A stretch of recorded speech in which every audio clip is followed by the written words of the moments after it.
another free online guitar tutorial from Kitaristi Tampere. This is Mika, and in this video I will introduce you to one of the coolest techniques for guitar, that is the two-hand tapping.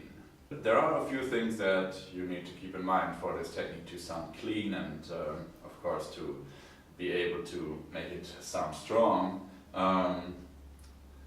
A mistake that a lot of players do is that they think in order to get momentum with it and enough sound is they try to push the string hard and really hit the fretboard hard. That's actually not necessary, but they do that because they're afraid that the note will eventually die out. But you can do that in a way more energy-saving way, and that is by tapping the note. I didn't use a lot of force, but it came out quite strong, as you could hear. And then you make a little kind of pull-off motion that you would also do with your left hand.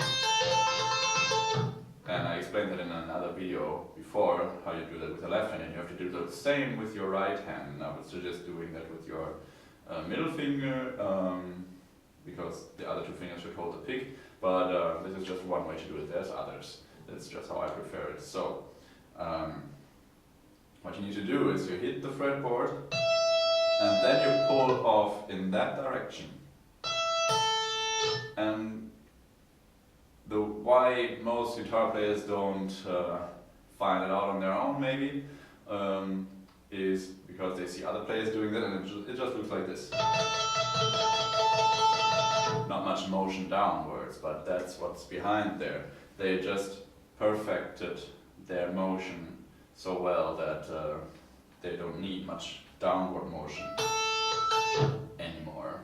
So what you need to try to practice in order to get this technique right is first, don't use your left hand at all. I mean, if you're a left-hander, don't use your right hand, but don't use your fretting hand at all. Just practice this motion here and try to be minimalistic. You don't need to use a lot of motion, but just put the finger on the fretboard and then make a little motion to pluck the string.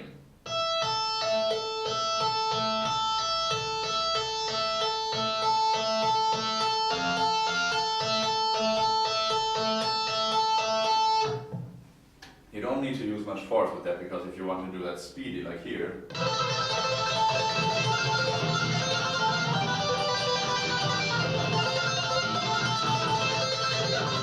you need to do really minimalistic motions, and you won't be able to do that if your hand wheels all over the place. So that's a good approach to get this right away. Start with that. See you in another video on how to apply this technique in a more musical context. Thanks for watching.